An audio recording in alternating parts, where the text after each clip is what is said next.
তো দেখো আজকে একটু চিলি বেবিকর্ন খেতে ইচ্ছে হয়েছে, তো চিলি বেবিকর্ন কেটে আমি ম্যারিনেট করে নিয়েছি।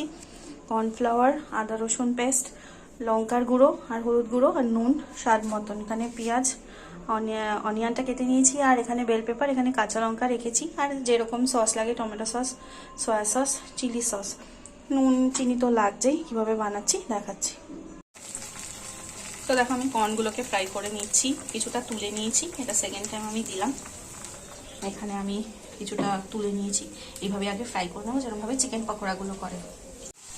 তো দেখো আমি ফ্রাই করে নিয়ে বেবিকর্নগুলো, ক্যাপসিকাম, অনিয়ন সব ফ্রাই করে নিয়েছিলাম। সেই তেলেই কিন্তু আমি বেবিকর্নগুলোকেও দিয়ে দিয়েছিলাম। তারপরে আমি যা অ্যাড করেছি মশলা হচ্ছে সল্ট, তারপরে হচ্ছে টারমারিক, একটু সামান্য চিলি পাউডার, আর যেটা অ্যাড করেছি সেটা হচ্ছে sauce, tomato sauce, chilli sauce, soya sauce, আর 1 চামচ সুগারটা অ্যাড করেছি।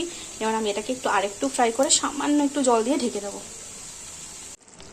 সো দেখো আমার কিন্তু চিলি বেবিকর্ন রেডি হয়ে গেছে।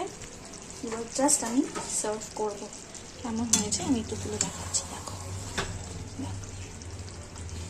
রেসিপিটা কেমন লাগলো কমেন্ট করে জানান।